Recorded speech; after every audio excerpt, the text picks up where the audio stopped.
All right, what's going on, everybody? This is Peter Renna, still hanging in there with some honorable mentions following up my dollar bin digging video. So, if you were interested in seeing some more books, then you probably are hopping over to check this out. So, I got a few more books that I can show you. So, I already kind of touched on the 135 and 136 of that go with this Witchblade 134. So, you want to keep an eye out for those. And then there's also this issue. What is this? 154, which is actually a wraparound cover, which, I'm not going to take it out of the bag right now, but you get the idea. It's a gorgeous wraparound cover. That's kind of nice. And then I had that Witchblade 2. So, outside of that, what else did I find just in those cheap boxes?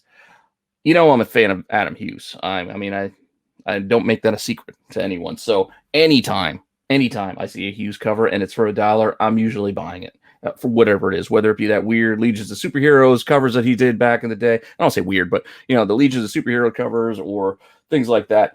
But Vampirella are another ones that I will grab all the time. So issue 6 is one of his.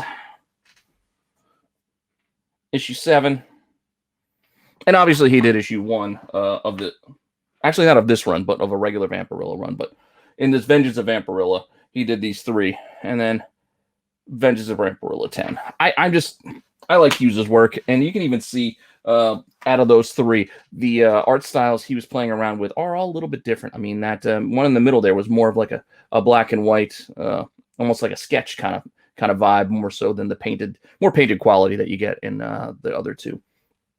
So, Vengeance of Vampirella is Hughes. I mean, those Hughes books are the ones I'm going to grab.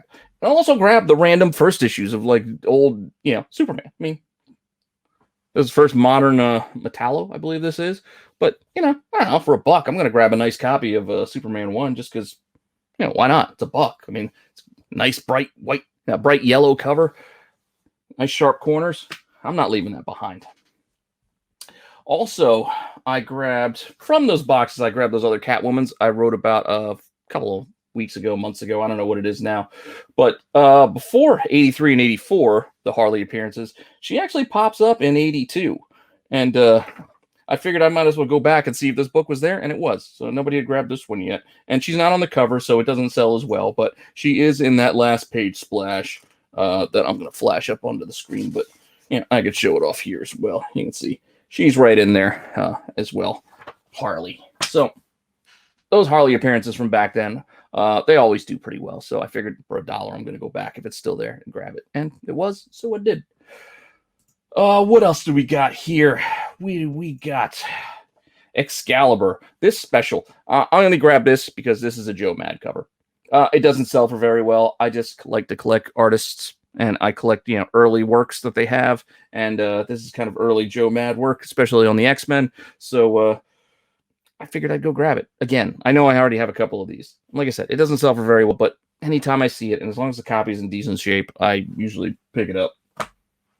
Habits, This next one is a variant that I luckily found in the box. And this, a lot of places say it's 1 in 10, but I can't confirm that for certain. But when Marvel did those like decades variants, this Secret Warriors #6 has this pretty cool Jim Steranko vibe. And I actually had this in my Dollar Bin picks initially, and then I swapped it out because of the recent Jim Steranko hullabaloo with stuff he said, which I don't want to get into that. I don't agree with what he was saying. But I'm not here to talk politics or anything like that. But this is still a gorgeous cover, and it harkens back to that kind of vibe of that he did on that Nick Fury run.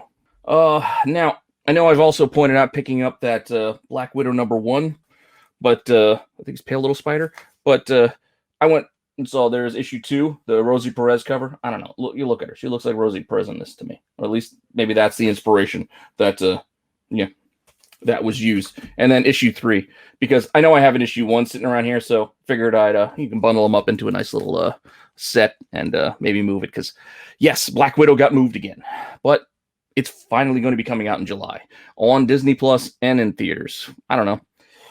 Maybe I'll see it in the theater by then, or maybe I'll just watch it at home. But finally, we will get to see that movie. So all this Black Widow spec in these books will either live on, or they will die that slow death that they've been dying for a while now.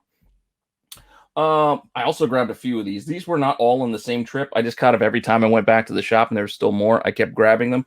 I blame my buddy Comic Van Andy for these, but this Image First, Saga #1, and sometimes these sell. Like this is a book that was sold for $1, and these are in decent shape. And sometimes these things sell for like $10 for some reason. I don't know. I guess people just want them. I think these are the 2017 edition because I think they did do multiple editions of these reprints. And I don't know. People like to collect everything. So, my last few books here, these actually aren't dollar bin finds, but they're pretty close. So I figured I would throw them in here anyway. I got 3 books, and I paid $8 for all of them. So yeah, you do the math on that. They're like what, $233 thereabouts each. But I couldn't leave them behind. I mean, First Bishop, man, 282, 283, and in decent shape. I had to grab these. I mean, you've seen what the X-Men books have been doing these last couple of weeks, these last couple of months, even like Jubilee's first appearance, which used to be like a $10, $20 book forever. It's just ridiculous right now. So who could be next? I mean, it's probably going to be Bishop. So anytime you find these, even though these are heavily, heavily printed, I'd still grab them. And I do. I mean, don't grab the beater copies because you're probably not going to be able to do much with those. But if you find nice copies out there, I would pick them up. And again, for a little over $2, I figured I'd grab them. I know these aren't dollar bin pickups, but I figured I'd just share them anyway because they're still cheap books. I mean, these days, you think about it, like dollar bin books. I mean, we've been talking. You could look at dollar bins like since the 90s. There were dollar boxes, right? That's 30 years now. No inflation. And it's still dollar boxes.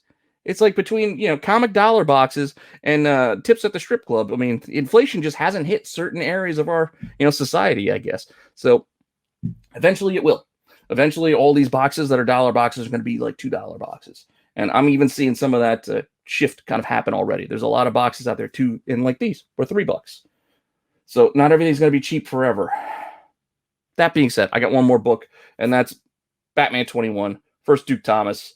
Again, I had to pick it up for less than cover. I mean, it's $3.99 cover. So for a 3 for $8 that I got as a deal, I had to get that. I mean, who knows what we're ever going to get Duke Thomas in any other fashion, and you can't really spec on DC these days. But I'll admit, I did enjoy the Snyder cut of the Justice League.